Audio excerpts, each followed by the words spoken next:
بارش ہوتی ہے نا جی، تو زمین کے تمام حصے بارش سے پوری طرح فیضیاب نہیں ہوتے، چنانچہ زمین کے جس حصے میں بارش کے قطروں کو جذب کرنے نفوذ کی صلاحیت ہوتی ہے تو زمین کے وہ حصے زیادہ فیضیاب ہوتے ہیں۔ پتھریلی زمین اگر ہے، صحرائی زمین اگر ہے، پھر پہاڑ ہیں، پھر ندیاں ہیں، اور پھر چٹیل زمین ہے، اور پھر ثمربار زمین ہے، مختلف حصے ہیں۔ اسی طرح دین اسلام کی مثال بھی بارش کے قطروں کی طرح ہے، اور مسلمانوں کے دلوں یا پھر انسانوں کے دلوں کی مثال یہ زمین کی طرح ہے۔ اب قرآن اور حدیث میں سے کون کون کتنا فیضیاب ہوتا ہے، اس کا تعلق آپ کے دل کی زمین کے ساتھ ہے۔ اب اس دل کی زمین کو ہم کیسے ہموار کریں تاکہ قرآن اور حدیث کی یہ تعلیمات اس میں جذب ہو اور پھر نشوونما کی کیفیت میں اخلاقی ثمرات عام ہوں؟ اس لیے ہمیں مسلسل محنت کرنی پڑتی ہے دل کی زمین کو ہموار کرنے کے لیے، توبہ و استغفار، دل کی زمین کو ہموار کرنے کے لیے تاکہ علوم شرعیہ کے قطرے ہمارے دلوں میں جذب ہو، ہمیں نماز پڑھنی پڑتی ہے، صفائی کا اہتمام کرنا پڑتا ہے، معافی مانگنی پڑتی ہے، توبہ استغفار کرنا پڑتا ہے، قرآن کی تلاوت کرنی پڑتی ہے، غصہ کنٹرول کرنا پڑتا ہے، زندگی کے مصائب جھیلنے پڑتے ہیں، مساجد کے ساتھ تعلق قائم رکھنا ہوتا ہے، علماء اولیاء کے ساتھ تعلق قائم رکھنا ہوتا ہے۔ ان تمام راہوں کا مقصد کیا ہے کہ ہمارے دل کی زمین ہموار ہو جائے اور پھر اسلام کے قطرے جو برس رہے ہیں قرآن اور سنت اور تعلیمات نبویہ کی شکل میں، اس کو قبول کرنے کی صلاحیت ہمارے دلوں میں پیدا ہو جائے۔ ہم نے مفہمین کے حوالے سے ایک دو دن بات کی تھی، اور میں نے گزارش کی تھی کہ مفہمون وہ لوگ ہیں کہ جو اللہ رب العزت کی طرف سے سمجھائے ہوئے ہیں۔ مفہمون کا معنی those people who are taught by اللہ رب العزت۔ اس میں کتنے لوگ شامل تھے؟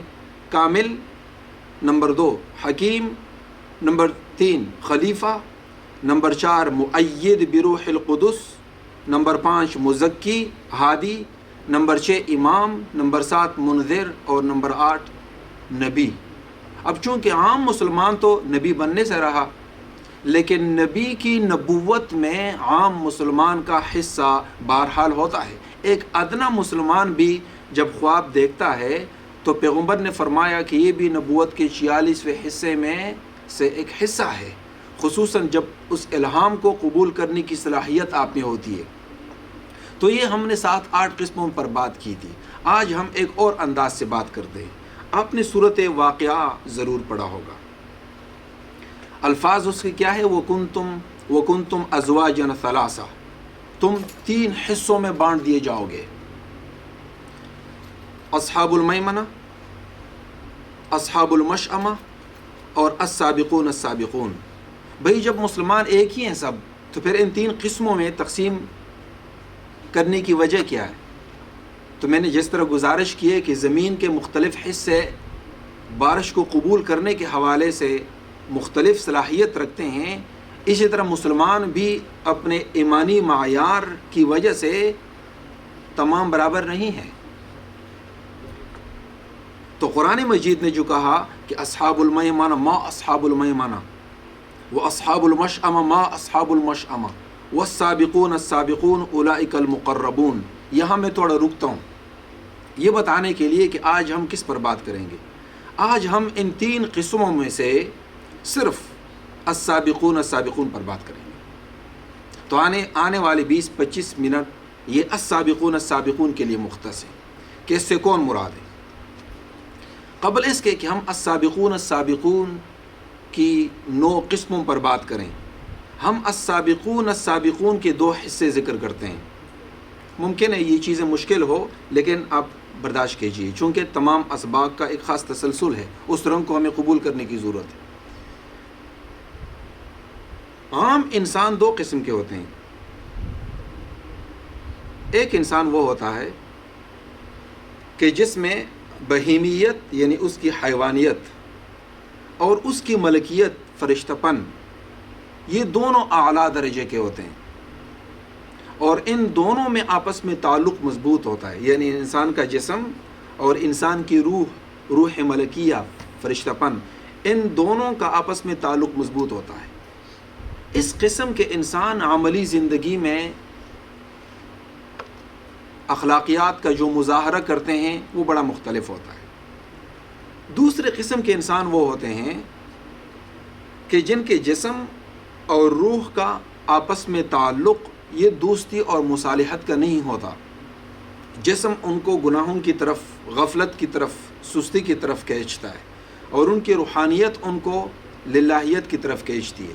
اور یہ بندہ کیا کرتا ہے؟ یہ بندہ مسلسل مشقت میں رہتا ہے، امتحان میں رہتا ہے کہ کس طرح وہ جسم کے تقاضوں اور خواہشات کے مقابلے میں روح کے تقاضوں کی طرف متوجہ ہو جائے، ترجیح دے۔ آپ کو کیا لگتا ہے کہ یہ عام لوگ ہوتے ہیں؟ قطعاً نہیں، یہ عام لوگ نہیں ہوتے، یہ اولیاء کرام ہوتے ہیں۔ اولیاء، کیونکہ انبیاء کے جسم یعنی جسمانیت، حیوانیت، اور ان کی ملکیت، فرشتہ پن، یہ دونوں اعلیٰ درجے کے ہوتے ہیں، اور دونوں ایک دوسرے کے ساتھ مصالحت میں رہتے ہیں، دوستی میں رہتے ہیں۔ اس لیے انبیاء کی جو حیوانیت ہوتی ہے، یعنی جو حیوانی قوت ہے، اس کی وجہ سے ان کی بہادری اعلیٰ درجے کی ہوتی ہے، ان کی شہوت بھی کامل ہوتی ہے، ان کی سخاوت بھی کامل ہوتی ہے۔ ان تمام چیزوں کا تعلق یہ جسمانی صلاحیت کے ساتھ ہے، اور ان کی روحانیت بھی کامل ہوتی ہے۔ چنانچہ وہ اس زمین کے عام لوگوں میں رہ کر ملأ اعلیٰ کے اس مقدس پارلیمنٹ کے ممبر ہوتے ہیں، اور فرشتوں کا براہ راست ایسے لوگوں کے ساتھ تعلق ہوتا ہے یعنی انبیاء کے ساتھ۔ اور جو دوسرے قسم کے لوگ ہوتے ہیں، یہ لوگ جب محنت کرتے ہیں تو یہ مجتہد فی المذہب بن جاتے ہیں۔ مجتہد فی المذہب سے کیا مراد ہے؟ ایک تو مجتہد ہے وہ امام ابو حنیفہ ہیں، امام مالک ہیں، تو قرآن و حدیث سے یہ لوگ مسائل کا استنباط کر سکتے ہیں، مسائل نئے نکال سکتے ہیں۔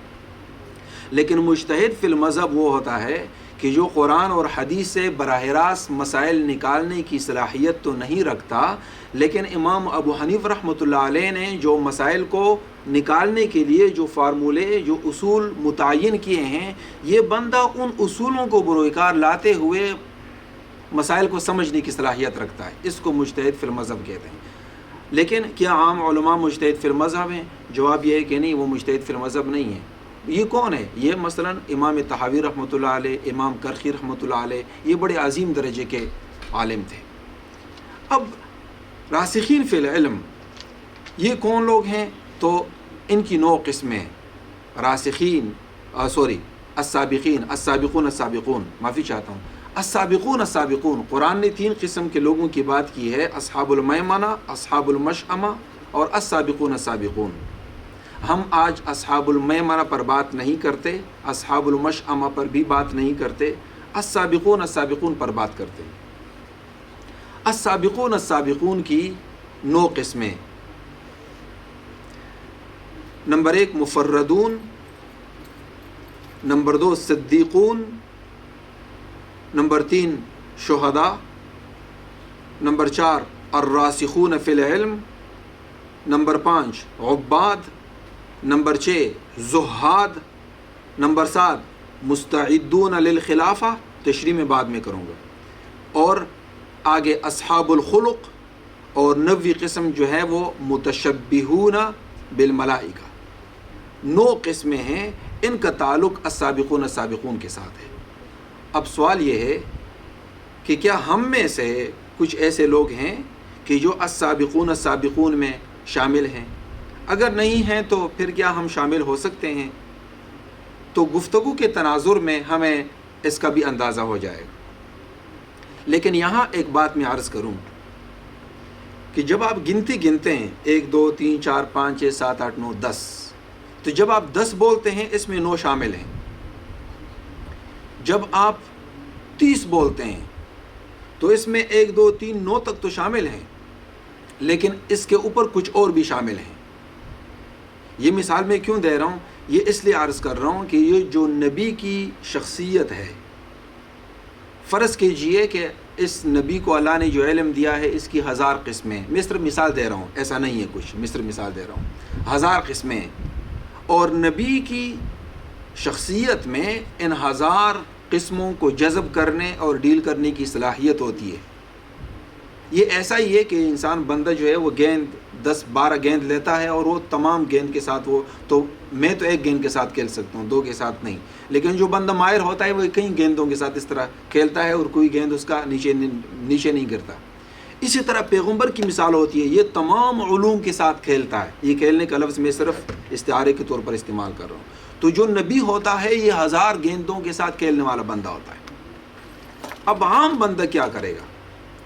عام لوگ سبھی ظاہر نبی تو بننے سے رہے، وہ کیا نبی کے 1000 علوم میں سے ایک بندے کو علم ملتا ہے، ایک بندے کو روحانیت ملتی ہے، ایک بندے کو تہجد، ایک بندے کو اخلاق حسنہ، ایک بندے کو شرافت، ایک بندے کو سخاوت، اور ایک بندے کو جرت، اور ایک بندے کو فلاں و فلاں، اور چلتے چلے جائیں۔ اور یہ جو 1000 قسمیں جو تمام انسانوں میں مسلمانوں میں تقسیم ہوئی ہیں، ان تمام قسموں کا آپس میں کوئی تعارض نہیں ہوتا۔ اس لیے یہ بات سمجھنے کی ہے، ایک بندہ اگر اللہ رب العزت کے قریب جانا چاہتا ہے حج اور عمرے کے ذریعے، آپ قریب جانا چاہتے ہیں نوافل کے ذریعے، تو آپ اس کی مخالفت تو نہ کریں نا جی، کیونکہ وہ نوافل میں مصروف نہیں ہے۔ اسی طرح وہ اگر حج اور عمرے میں مصروف ہے اور آپ نوافل کے ذریعے اللہ کے قریب جانا چاہتے ہیں تو وہ آپ کی مخالفت تو نہ کرے۔ اسی طرح ایک بندہ قلم کے ذریعے لوگوں کو اللہ کی طرف بلانا چاہتا ہے، کیونکہ قلم کے ذریعے لوگوں کو بلانا یہ تھوڑا مشکل کام ہے۔ ایک بندہ زبانی بلانا چاہتا ہے، یہ اس سے تھوڑا سا آسان کام ہے۔ ایک بندہ مناظرہ کر کے بلانا چاہتا ہے، یہ اس سے بھی زیادہ مشکل کام ہے۔ ایک بندہ فلسفے اور علمی اصطلاحات کی بنیاد پر لوگوں کو بلا رہا ہے، یہ اس سے بھی زیادہ مشکل کام ہے۔ ایک بندہ جو پیچیدہ علوم ہے، مثلا فزکس ہے، مثلا بایو ہے، مثلا کازمالوجی ہے، مثلا اناٹمی ہے، مثلا جیوگرافی ہے، ان سو آن، جتنے بھی علوم ہیں، ان تمام علوم میں اپنی پوری زندگی صرف کرنے کے بعد قرآن اور حدیث کو بنیاد بنا کر لوگوں کو سائنٹیفک طریقے سے بتانا چاہتا ہے کہ قرآن مجید کا مقام کیا ہے۔ یہ سب سے مشکل کام ہے، کیونکہ یہ لوگ متخصصین ہوتے ہیں۔ اسی طرح ایک بندہ حقیقی معنوں میں اگر مفتی بنتا ہے تو وہ افتاء کے ذریعے لوگوں کو جو ہے وہ مسائل کے حوالے سے درست رہنمائی کرتا ہے۔ اب یہ تمام لوگوں کی میں نے مثالیں دی ہے۔ گمراہی کیا ہے؟ گمراہی یہ ہے کہ آپ اپنے طریقے کو تو آپ حق مانیں اور دوسرے پر آپ تنقید کریں، یا پھر آپ اس کی جدوجہد کو آپ کم حیثیت دیں۔ یہ کیا ہے؟ یہ گمراہی کی بات ہے۔ اسی طرح یہ جو قسمیں ہیں، ہم جن قسموں پر بھی بات کرتے ہیں، کیونکہ نبی کی نبوت کے تمام علوم ہم قابو نہیں کر سکتے، کیونکہ یہ صرف نبی کی شخصیت تھی۔ ایک بندہ جو ہوتا ہے وہ بڑا شریف ہوتا ہے، نماز اور ذکر اذکار اور فلاں فلاں، اور وہ ڈرپوک ہوتا ہے۔ نبی یہ بھی ہوتا ہے لیکن وہ ڈرپوک نہیں ہوتا۔ ایک بندہ جو ہوتا ہے وہ بڑا بہادر ہوتا ہے، مجاہد ہوتا ہے، لیکن اس میں شرافت اور اخلاق کا وہ درجہ نہیں ہوتا۔ وہ نہ مطالعہ کرنا جانتا ہے، نہ مطالعہ کرنا چاہتا ہے، نہ پوچھنا چاہتا ہے۔ وہ صرف بہادری میں نبی کی نبوت کو عام کرنا چاہتا ہے، تو اس کا مزاج الگ ہے۔ اسی طرح ایک بندہ جو ہے روحانی اعتبار سے وہ اعلیٰ مقام پر قائم ہے۔ یہ میں نے اس لیے گزارش کی ہے کہ آپ MBBS کرتے ہیں تو جسم کے تمام حصوں کے حوالے سے آپ تھوڑا تھوڑا علم حاصل کرتے ہیں۔ جب آپ اسپیشلائزیشن کرتے ہیں تو آپ اسپیسیفکلی کسی ایک آرگن کو بنیاد بنا کر آپ اس میں تخصص کرتے ہیں۔ چنانچہ آپ ناک کے ڈاکٹر کہلاتے ہیں، سر کے ڈاکٹر کہلاتے ہیں، دل کے ڈاکٹر کہلاتے ہیں، یا جگر کے ڈاکٹر کہلاتے ہیں، یا ہڈیوں کے ڈاکٹر کہلاتے ہیں۔ آپ نے صرف ناک کا ڈاکٹر بننے کے لیے آپ نے 18-20 سال لگا دیے۔ اب اگر آپ ہڈیوں کے ڈاکٹر بننے کے لیے 18-20 سال لگائیں گے تو اتنی تو آپ کی عمر نہیں ہے۔ اس لیے کہ آپ ناک کے ڈاکٹر ہیں، اگر آپ ہڈیوں کے ڈاکٹر کی مخالفت کرتے ہیں تو تم جاہل بندے ہو، کیونکہ آپ کے پیش نظر صرف ناک ہیں تو تمہیں صرف ناک نظر آتی ہے۔ اس لیے جب پورے جسم کو آپ سامنے رکھیں گے تب آپ کو اندازہ ہو جائے گا کہ ناک بھی اہم ہے، ہاتھ بھی اہم ہے، آنکھیں بھی اہم ہے، ہڈیاں بھی اہم ہے، اسکن بھی اہم ہے، دل بھی اہم ہے، جگر بھی اہم ہے۔ اس لیے اسلام کی مثال پورے جسم کی سی ہے۔ ایک بندہ جو عالم ہے وہ ناک ہے، ایک بندہ جو فاضل ہے وہ جگر ہے، ایک بندہ جو داعی ہے وہ دل ہے، ایک بندہ جو فلاں ہے وہ کچھ اور ہے۔ اور ان تمام قسموں کو جب آپ ملاتے ہیں تو اس سے پھر وہ نبوت سامنے آتی ہے، اس سے پھر قرآن و حدیث کا حقیقی مکمل تصویر سامنے آتی ہے۔ تو میں نے گزارش کی السابقون السابقون اولئک المقربون، یہ اللہ رب العزت کے قریب لوگ ہیں۔ کون مراد ہیں؟ تو میں نے گزارش کی ہے کہ اس کی 9 قسمیں ہیں۔ نمبر 1 مفردون۔ مفردون سے کیا مراد ہے؟ جب مجلس ہوتی ہے نا اور ایک بندہ اٹھ کر اکیلا وہاں بیٹھ جاتا ہے، اس کو مفرد کہتے ہیں۔ مفرد یا مفرد، لیکن یہاں جو لفظ ہے وہ مفردون ہے، ٹرمینالوجی ہے یہ۔ اسی طرح 20 لوگ مقابلہ کرتے ہیں، 20 لوگ، ایک بندہ جو ہے وہ آگے نکل جاتا ہے اور باقی 19 پیچھے رہ جاتے ہیں۔ جو آگے نکل گیا اس کو مفردون کہتے ہیں۔ نبی صلی اللہ علیہ وسلم ایک دفعہ غزوے سے تشریف لا رہے تھے، اور نبی صلی اللہ علیہ وسلم کا طریقہ یہ تھا کہ جب یہ مدینہ کے قریب پہنچتے تو پھر قریبی رک کر رات گزارتے اور پھر کل کو چلے جاتے، یا اگر رات گزارنے کی ضرورت نہ ہوتی تھی تو پھر وہ مسجد جاتے، خود کو سنوار کر کے گھر چلے جاتے۔ کچھ لوگ ایسا ہوتے تھے کہ بھئی وہ قافلے میں اتنے دن رہنے کی وجہ سے بڑے مشتاق ہوتے تھے گھر جلدی جانے کے لیے، تو وہ بھاگ کر جلدی چلے جاتے تھے۔ نبی نے منع نہیں کیا کسی کو۔ تو نبی صلی اللہ علیہ وسلم نے ایک دفعہ ایک موقع پر فرمایا سبق المفردون، مفردون آگے پہنچ گئے۔ سب سمجھ سکتے تھے کہ بھئی مفردون سے مراد وہ لوگ ہیں کہ جو قافلہ چھوڑ کر گھر جلدی چلے گئے۔ ممانعت نہ تھی، کیونکہ واپسی میں کوئی آگے جائے گا کوئی پیچھے جائے گا، یہ ضروری نہ تھا۔ سبق المفردون۔ لوگوں نے پوچھا کہ ما ہم، مفردون کون ہیں؟ نبی نے کیا فرمایا؟ الذاکرون اللہ کثیرا والذاکرات، خدا کو ہر لمحہ یاد کرنے والے لوگ مفردون ہیں۔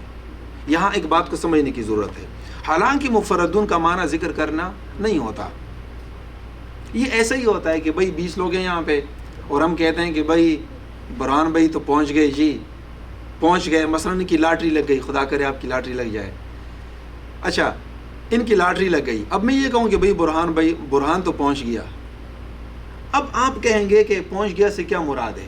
اب میں جواب کوئی اور دوں اس کی جگہ، اس کو جواب الاعتبار کہتے ہیں۔ آپ کہیں کہ کون لوگ پہنچ گئے؟ میں نے کہا وہ لوگ جو جنت میں چلے گئے، کیونکہ شروع کی بات شاید میں نے مذاق سے کہی تھی، لیکن آپ کے سوال کو میں نے سنجیدہ لیا تو میں نے جواب چھوڑ کر اصل جواب کی طرف میں آپ کی طرف متوجہ ہوا۔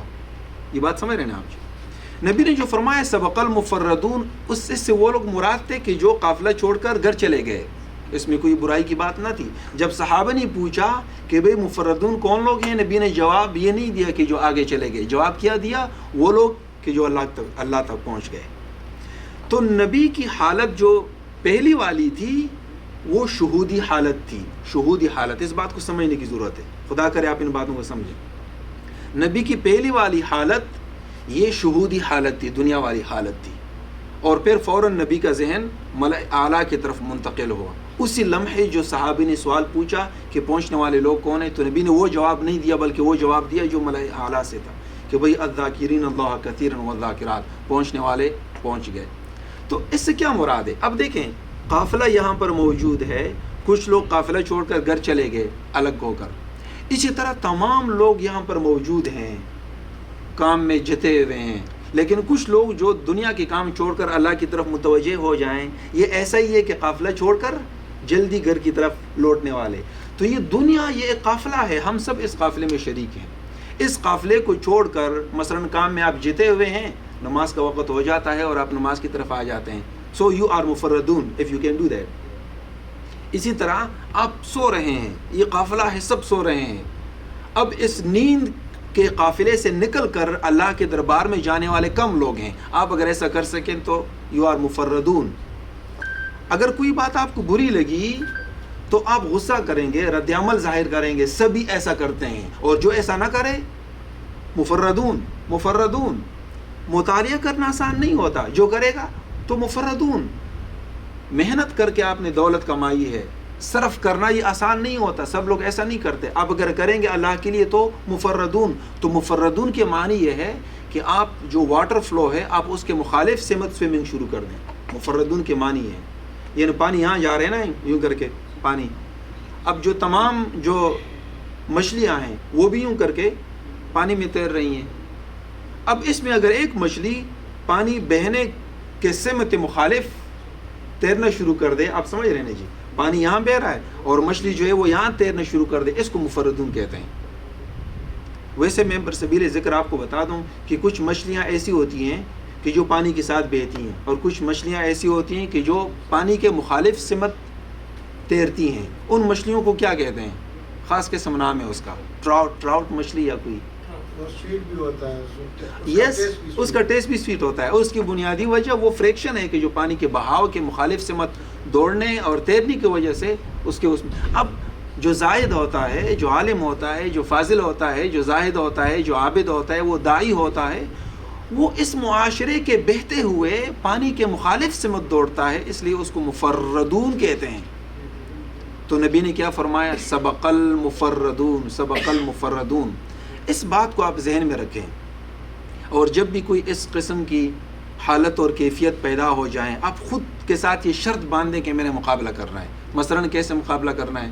کہ جب میٹھی غیبت شروع ہو جائے اور آپ اس غیبت سے الگ ہو جائیں تو یو آر مفردون۔ ایک بندے نے غلط بات کہی اور آپ رد عمل میں آ کر جواب دینا چاہتے ہیں اور آپ اس کے لیے بڑے مشہور ہیں اور آپ رک جاتے ہیں، یو آر مفردون۔ آپ کو نیند بڑی آئی ہوئی ہے اور میں سونا چاہتا ہوں، ٹھیک ہے بعد میں پڑھ لوں گا، اور آپ مقابلہ کر کے اٹھ جاتے ہیں، یو آر مفردون۔ تو اسی طرح آپ نے پیسے کمائے ہیں، آپ نے یہ بھی کرنا ہے، وہ بھی کرنا ہے، یہ بھی کرنا ہے، لیکن کسی کی مدد آپ پڑھتی ہیں اور آپ خود پر جبر کر کے اس کی مدد کر لیتے ہیں تو یو آر مفردون۔ تو مفردون کیا ہے؟ السابقون، السابقون کی 9 قسموں میں سے پہلی قسم ہے۔ نمبر 2، صدیقین یا صدیقون۔ صدیق سے کیا مراد ہے؟ میں ایک چھوٹی سی مثال دیتا ہوں۔ یہ جو بارود کو معلوم کرنے کا ایک آلہ ہوتا ہے نا، یوں کر کے وہ دیکھتے ہیں جہاں بارود ہوتا ہے، ویپنز وغیرہ، وہ آلہ یوں کر کے جاتا ہے نا، وہ اگر کتا ہے، اگر کانا ہے، وہ آلہ وہاں نہیں جھکتا، لیکن جہاں پہ بارود ہے تو وہاں وہ جھکے گا۔ اسی طرح پانی معلوم کرنے کا ایک آلہ ہے، تو جہاں بارود ہوگا وہ آلہ وہاں نہیں جائے گا، جہاں پانی ہوگا وہ آلہ وہاں جائے گا۔ اور اسی طرح جو منشیات ہیں ان کو معلوم کرنے کے آلے ہوتے ہیں۔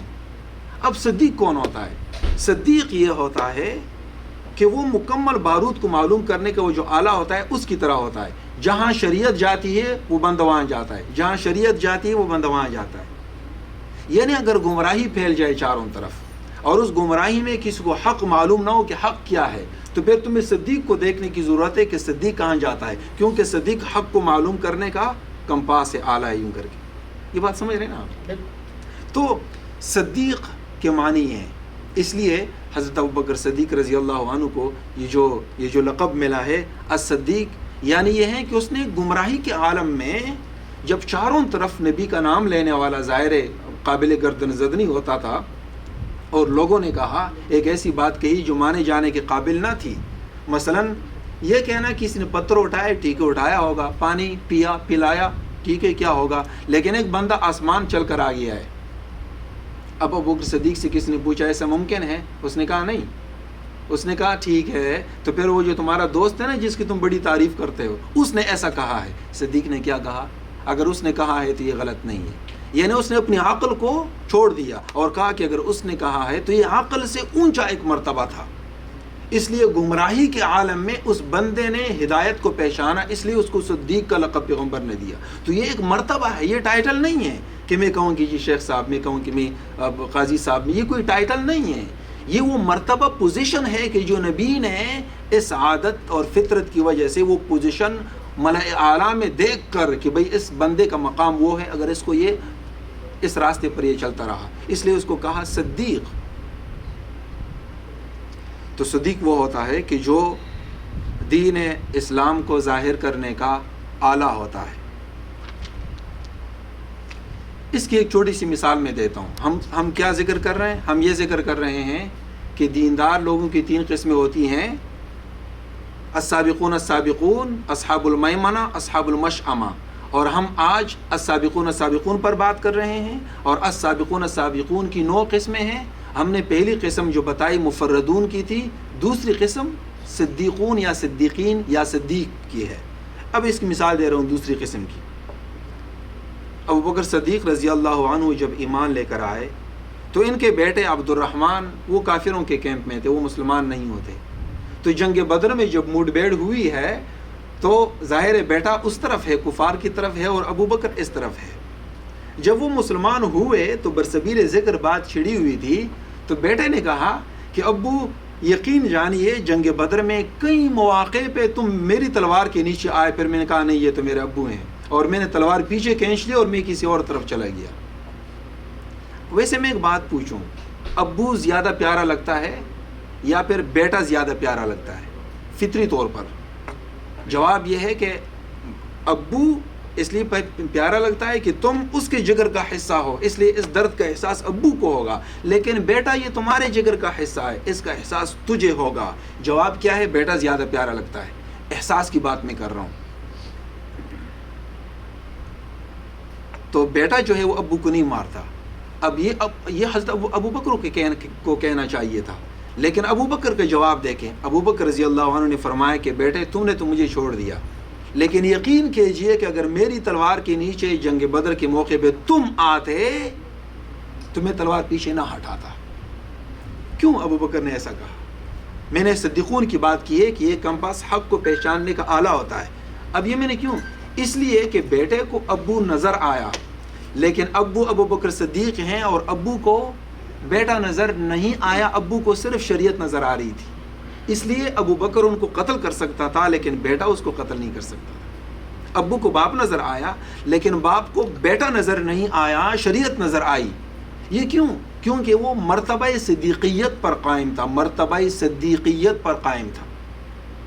تو جب ہماری فطرت مسخ نہیں ہوتی تو تب پھر یہ چیز انسان میں پیدا ہوتی چلی جاتی ہے.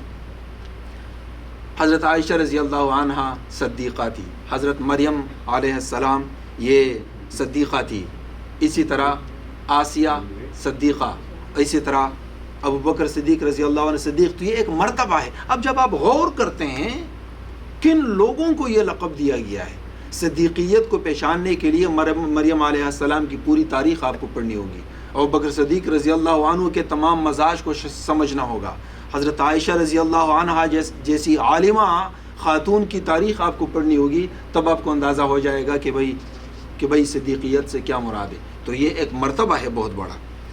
تیسری قسم السابقون السابقون کی تیسری قسم. پہلی قسم مفردون، دوسری قسم صدیقین، اور تیسری قسم یہ شہداء کی ہے. شہداء سے کیا مراد ہے؟ شہداء کا معنی ہے ٹپا لگانا. یہ وہ ٹپا ہوتا ہے کہ جو کسی چیز کی اوریجنلٹی کو ظاہر کرتا ہے، اصلیت کو ظاہر کرتا ہے. تو شہید کون ہوتا ہے؟ کہ جو بات انہوں نے سمجھ رکھی ہوتی ہے، جس بات پر انہوں نے اپنا ایمان ظاہر کیا ہوتا ہے، اس بات کو کر کے مہر تصدیق ثبت کرنا، اس کو شہید کہتے ہیں. یہ بات آ گئی سمجھنے جی؟ یعنی جس کے لیے اس نے تیاری، ایک بات کو میں نے سنا، ایک بات کو میں نے مانا، لیکن جب میں کر کے دکھاتا ہوں تو پھر اس کو شہید کہتے ہیں. لیکن یہاں پہ کیا ہے؟ کر کے دکھانے سے کیا مراد ہے؟ آپ نے ایک کام کو کہا کہ یہ کام ضرور ہونا چاہیے، میں نے کہا میں کر لوں گا، پیسوں کی ضرورت تھی میں نے پیسے دے دیے. پھر کیا ہوا؟ مشقت کی ضرورت تھی، مشقت میں نے دکھا دی. ایک اور لوگ اکیلا میں نہیں کر سکتا تھا تو پھر اور لوگوں کو بلایا اور ان اور لوگوں کی مدد سے اس کام کو میں نے کرنے کی کوشش کی. کچھ بھی نہیں ہو رہا تھا لیکن یہ کام میں نے کرنا تھا. اب دو راستے ہیں میرے پاس، واپس جانا اور بتانا کہ I couldn't do that، اور دوسرا یہ ہے کہ میں واپس نہ جاؤں اور میری لاش آ کر وہ دیکھے کہ یہ کام نہیں کر سکا لیکن لوٹ بھی نہیں آیا. اس کو شہید کہتے ہیں. تو اس مرحلے پہ پیچھے نہ لوٹنا کہ جس مرحلے پر پیچھے لوٹنے کے لیے کوئی عذر ثابت ہو سکتا. یعنی یہ ظاہر نہیں کہ خود کو آپ ماریں، پھر تو آپ غازی بھی تو ہو سکتے ہیں نا جب ضرورت نہ ہو، لیکن خود کو ایویں ہی مروانا یہ کوئی طریقہ نہیں ہوتا، کیونکہ یہ اعدوا لهم ما استطعتم من قوة کے خلاف ہے. اس لیے جس جنگ میں شکست یقینی ہو، اسلام میں وہ جنگ لڑنی جائز نہیں ہے. جنگ یقین، کیونکہ یہ لائحہ عمل جنگی تکنیک کے خلاف ہے. اس لیے یہ جنونی جذبہ جو ہے نا کہ بس توکل علی اللہ، آنکھیں بند کر کے لو، نہیں، کوئی توکل موکل ایسا نہیں ہے. نبی صلی اللہ علیہ وسلم باقاعدہ نقشہ بنا کر، لوگوں کی صلاحیتوں، دشمن کو گن کر، ان کی صلاحیت کو دیکھ کر اس طرح جنگی تکنیک کے مطابق لڑا کرتے تھے. ہاں جہاں وحی آئی تو وہ خدائی تکنیک تھی، جہاں وحی موجود نہ تھی انسانی تکنیک کے مطابق نبی صلی اللہ علیہ وسلم آگے بڑھے. تو یہ شہداء ہیں. ایک اور قسم پانچویں کون سی؟ ہم نے مفردون کہا، صدیقون کہا، شہداء کہا. چوتھی قسم جو ہے، چوتھی قسم یہ الراسخین فی العلم ہے. الراسخین فی العلم، رسوخ سے کیا مراد ہے؟ جب آپ ایک بیج لیتے ہیں سیڈ اور اس کو آپ اتنا دفن کرتے ہیں، اتنا دفن کرتے ہیں کہ وہ کسی کو نظر نہیں آتا، اس کو راسخ کہتے ہیں. اسی طرح جب آپ ایک چیز لگاتے ہیں گھوڑے کو باندھنے کے لیے، دیکھتے ہیں کہ بھئی گھوڑا اگر محنت بھی کرے تو وہ اس کو اکاڑ نہیں سکتا، جب اس کو آپ نیچے زمین تک دباتے ہیں، اس کو بھی راسخ کہتے ہیں. تو راسخ فی العلم وہ بندہ ہوتا ہے کہ جو شریعت کے ساتھ اتنا جڑا ہوتا ہے کہ کوئی گمراہی اس کو اکاڑ نہیں سکتا، اس کو راسخ فی العلم کہتے ہیں. اور یہ رسوخ تب پیدا ہوتا ہے کہ جب وہ علم، وہ ایمان یہ تمہارے دل کے اندر اتر جائے. اس کا معنی یہ ہے کہ آپ کے دل میں وہ چیز اندر جڑ کر گئی ہے. اور راسخین فی العلم، تو قرآن نے اس کا باقاعدہ بتایا ہے والراسخون فی العلم. اگر آپ کو یہ مثال پتہ کریں، مثال کیا ہے، تو حضرت علی رضی اللہ عنہ سے ایک بندے نے پوچھا، اس کا نام ابو جحیفہ تھا، وہ نبی نہ تھا، تابعی تھا. حضرت علی رضی اللہ عنہ سے اس بندے نے فرمایا کہ جو باتیں علی تم بتا رہے ہو، یہ باتیں ہم ابن عمر سے نہیں سنتے، ابو ہریرہ سے نہیں سنتے، ابو صہیب سے نہیں سنتے، عمار سے نہیں سنتے، کسی سے نہیں سنتے. یہ باتیں کہاں سے تمہارے پاس آتی ہیں؟ کیونکہ یہ بات مشہور ہو رہی تھی کہ بھئی کوئی فرشتہ آ کر علی کو بتا رہا ہے. خصوصاً بعد میں روافظ کے ہاں یہ چیز بڑی مشہور ہوئی، اور بعد میں پھر یہ بھی کہا گیا کہ بھئی جبرائیل سے غلطی ہوئی تھی، وہی انہوں نے وہاں لانا تھا، نعوذ باللہ. خیر، اس بندے نے جب پوچھا کہ بھئی یہ باتیں کہاں سے آتی، کیونکہ حضرت علی رضی اللہ عنہ کی باتیں حکمت سے بڑی بھرپور ہے. کبھی مستقل موقع ملے تو بات کریں گے، لیکن اگر آپ نے پڑھنا ہی ہے تو پھر آپ جو بڑی مشہور کتاب ہے حضرت علی رضی اللہ عنہ کے تمام خطب پر مشتمل، خطبوں پر مشتمل، اس سے کیا مراد ہے؟ نہج البلاغہ. کبھی توفیق ملے تو پڑھو. خصوصاً عربی کا جو تسلسل ہے حضرت علی رضی اللہ کمال کا. اب آپ اگر عربک لٹریچر کے اسٹوڈنٹ ہیں تب آپ کو اندازہ ہوتا ہے کہ بھئی اس سے کیا مراد ہے. تو حضرت علی رضی اللہ عنہ نے جواب دیا کہ نہیں، میرے پاس کوئی فرشتہ نہیں آتا، میں صرف قرآن کی ایک آیت لیتا ہوں اور پھر اس کے ساتھ چمٹ جاتا ہوں. کبھی کبھی 1 مہینہ لگتا ہے ایک آیت کے ساتھ چمٹے ہوئے، اور اس ایک آیت پر غور کرتے کرتے کرتے کرتے حکمت، رموز اور اسرار کے وہ سمندر بہاتا تھا. یہ اس زمانے کی بات تھی. عطا اللہ شاہ بخاری جب برٹش کے خلاف باقاعدہ آزادی ہند کی جماعتوں کا حصہ تھے، ایک دفعہ وہ گئے خانقاہ رائے پور، تو وہاں عبد الرحیم رائے پوری رحمۃ اللہ علیہ ہندوستان کے وہ موجود تھے. اب عطا اللہ شاہ بخاری جہاں جاتا تھا تو وہ کمال کا بندہ تھا، یعنی انگریز اور سکھ کیا اور ہندو کیا وہ آ کر انہیں رات عشاء سے لے کر صبح تک سنتے تھے. وہ کمال کا بندہ تھا. تو کہتے ہیں کہ یہ برگد کا درخت ہے. برگد کا درخت اس درخت کو کہتے ہیں کہ جس کا جہاں تک سایہ جاتا ہے وہاں کوئی پودا نہیں اگتا، اس کا سایہ بھی کڑوا ہوتا ہے. تو لوگوں نے عطا اللہ شاہ بخاری کو برگد کا درخت کہا ہے کہ اتنا بڑا عظیم مقرر ہے کہ اس کے سائے میں کوئی اور مقرر نہیں ٹک سکتا. اس لیے عطا اللہ شاہ بخاری رحمۃ اللہ علیہ جب اس بزرگ کے ہاں جاتے تھے تو وہاں جوتوں میں بیٹھ کر بس خاموش بیٹھے رہتے تھے. ہر جگہ علم کا اظہار یہ جہالت ہوتی ہے. وہ وہاں جاتے تو بس خاموش بیٹھ جاتے تھے یوں کر کے. کسی نے پوچھا کہ بھئی آپ تو یعنی آگ اور بارش ہیں، لیکن جب آپ وہاں جاتے ہیں تو آپ کی سٹی گم ہو جاتی ہے. تو انہوں نے کہا پتہ ہے، جب میں یہاں 40 منٹ بیٹھتا ہوں اس بزرگ کے جوتوں میں تو مجھے پورے 1 سال تک تقریریں مل جاتی ہیں. میں جو بھی پورے سال تقریر کرتا ہوتا ہوں وہ اس 40 منٹ کی وجہ سے کرتا ہوں، اس لیے مجھے خاموش رہنا پڑتا ہے. تو یہ نہیں ہے کہ وہ بندہ ولی بزرگ ہیں وہ بولتے چلے جا رہے ہیں، یہ سیکھتے چلے جا رہے ہیں. نہیں، معنی یہ نہیں ہے، پھر تو سب نے سیکھنا تھا. یہ کچھ اور کنیکشن ہے بلوٹوتھ کا، روحانی بلوٹوتھ کا. کیونکہ بلوٹوتھ کے ذریعے جتنا جو کچھ منتقل ہوتا ہے وہ براہ راست منتقل نہیں ہوتا ہے. جب ہم وہ زمانہ ہوتا تھا کہ کمپیوٹر سے ہم کوئی فائل جو ہے وہ ڈاؤن لوڈ یا اپلوڈ کرتے تو پھر اس کی پرچیاں جاتی تھی یہاں سے یوں یہاں. اگر آپ کو یاد ہے فائل سے یوں کر کے یہاں ہمیں گھنٹوں انتظار کرنا پڑتا تھا. آج کل تو یوں کر کے چیزیں چلتی ہیں. 5G کا زمانہ ہے. تو یہ بزرگ جو ہوتے ہیں وہ علوم اور انوارات کا انتقال یہ بغیر لفظوں کے کرتے ہیں. تو یہ جو ہے الراسخین فی العلم میں آتے ہیں. راسخین فی العلم. 5ویں قسم عباد کی ہے. عباد سے کون مراد ہیں؟ عباد وہ لوگ ہیں کہ جو عبادت کے حوالے سے کم از کم فرائض کے حوالے سے وہ کسی سمجھوتا کے لیے تیار نہیں ہوتے.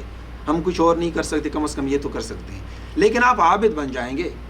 ایک عابد ہے اور ایک عباد یا عباد ہے، یہ جمع بھی ہے، اور اس میں جو تشدد ہے تھوڑا سا، اس میں ایگزیجریشن ہے تھوڑا سا اس لفظ میں. اس کو عربی میں کیا کہتے ہیں؟ تصریف کہتے ہیں یا تکلف افعالیہ کہتے ہیں. تو یہ جو عباد کے معنی ہیں، عباد کے معنی یہ ہیں مثلا پیسہ آپ کماتے ہیں اور میں بھی کماتا ہوں، لیکن میں پیسہ خرچ کرتا ہوں، آپ خرچ نہیں کرتے تو تمہارے پاس پیسہ زیادہ آ جائے گا. عابد وہ بندہ ہے کہ جو نماز پڑھتا ہے، عبادت کرتا ہے، ٹھیک ہے، لیکن عباد وہ بندہ ہے کہ عبادت کرنے کے بعد وہ کوئی ایسی حرکت نہیں کرتا کہ جس سے اس کی عبادت کا اثر زائل ہو جائے. مثلا روزہ رکھنا عبادت ہے، لیکن انسان اگر جھوٹ بولتا ہے تو روزے کا اثر زائل ہو جاتا ہے. اور پیغمبر نے فرمایا کہ فلیس للہ حاجہ ان یدع طعامہ و شرابہ، کہ بھئی کھانا پینا چھوڑنے کا کیا معنی ہے اگر تم جھوٹ بولنا، تو تہمت لگانا، غیبت کرنا، یہ تم نہیں چھوڑتے. تو جب انسان عبادت کرے تو اس عبادت کے اثر کو قائم رکھنے کی کوشش کرے، اس کو عباد کہتے ہیں. چھٹی قسم جو ہے وہ زاہدین کی ہے. زاہد سے کیا مراد ہیں؟ ایک انسان کا جسم ہے تو جسم کا تعلق دنیا کے ساتھ ہے. ایک انسان کی روح ہے، روح کا تعلق آخرت کے ساتھ ہے. تو جب جسم تمہارا دنیا کی طرف جا رہا ہو اور دل تمہارا آخرت کی طرف جا رہا ہو تو تمہارے کو اللہ رب العزت نے اختیار دے رکھا ہے کہ تو دنیا اختیار کرو یا آخرت کو. زاہد وہ بندہ ہوتا ہے کہ جب دنیا کے مقابلے میں وہ آخرت کو اختیار کرتا ہے، اس کو زاہد کہتے ہیں. لیکن جو میں نے چند لفظوں میں کہا یہ ایک مستقل موضوع ہے، اس لیے میں اس کو آگے بڑھانا نہیں چاہتا. کہ زہد جو ہے وہ ہر جگہ ہوتا ہے. مثلا خوبصورت لڑکی کو دیکھ کر تمہارے زہد کا امتحان ہوتا ہے. خوبصورت کھانے کو جو کسی اور کا ہے اس کو دیکھ کر تمہارا امتحان ہوتا ہے زہد کا. شہوت اور خواہش ہے، اب تمہارا امتحان ہے. زکوٰۃ کا زمانہ ہے، زکوٰۃ دینا ہے اور تم جسم تمہارا نہیں دینا چاہتا. روح کے فائدے کے لیے زکوٰۃ دینا ہے اور آپ دے دیتے ہیں، یہ تمہارے زہد کا مقابلہ ہے. ان سو آپ کے ساتھ میری دشمنی اور میں کہوں کہ میں دشمنی دکھاؤں گا، یہ جسم کا تقاضا ہے. میں دشمنی نہیں دکھاؤں گا، یہ روح کا تقاضا ہے. یہاں میرے زہد کا امتحان ہے. اسی طرح ساتویں قسم جو ہے یہ انبیاء کی نیابت کی ہے. انبیاء کی نیابت کے معنی کیا ہے؟ انبیاء کی نیابت کے معنی ہے کہ جو انبیاء نے کام کیا ہے وہ انسان کرے. انبیاء نے تو کئی سارے کام کیے ہیں، نہیں، انبیاء نے حکومت قائم کی ہے. اب یہ نیابت کا ہے اور یہ صلاحیت ہر ایک انسان میں نہیں ہوتی ہے، اس لیے کبھی ہم اس پر بعد میں بات کرتے ہیں، شاید ابھی ماحول مجھے اجازت نہیں دیتا. آٹھویں قسم جو ہے وہ اخلاق حسنہ کی ہے. اخلاق حسنہ سے کیا مراد ہے؟ مسکرا کر ملنا، یہ اخلاق کی ایک چھوٹی سی قسم بھی نہیں، اس کا اظہار ہے. اخلاق حسنہ میں حلال کھانا، خیرات دینا، زکوٰۃ کی بات نہیں کر رہا، زکوٰۃ سے اوپر کی ایک چیز ہے خیرات دینا، مدد کرنا.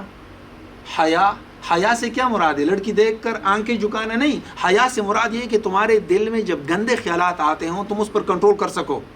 اس لیے تمہاری حقیقی اہلیت وہ ہے کہ جب تم اکیلے ہوتے ہو نا، اب اس وقت تمہاری کیا کیفیت ہوتی ہے. کوئی کیمرہ نہیں لگا ہوا اور ایک غلط کام تم کر سکتے ہو، مثلا چوری کرنا، قتل کرنا، پیسے بنانا، سستی کرنا، فلاں فلاں. اب تم کرتے ہو کہ نہیں کرتے؟ وعدہ کی پاسداری کرنا، یہ تمام چیزیں ہیں. تو اس سے مراد اخلاق حسنہ. اخلاق حسنہ کی ایک قسم یہ بھی ہے کہ اگر آپ گھر بنانا چاہتے ہیں تو خود انجینئر بننے کی کوشش نہ کرو. کیا کرو؟ انجینئر سے مشورہ لو. یہاں اگر اس لیے کہ تم نے چند گلیاں بنا دی خود کو انجینئر سمجھ کر گھر بناؤ گے تو تم تباہ ہو جاؤ گے. اسی طرح اگر آپ ڈاکٹر ہیں اور آپ نے چند میڈیسن کے نام سن رکھے ہیں اور آپ ہر ایک کو بتائے جا رہے ہیں کہ یہ کھا لو سب ٹھیک ہو جائے گا، سب ٹھیک ہو، نہیں، مار دو گے لوگوں کو.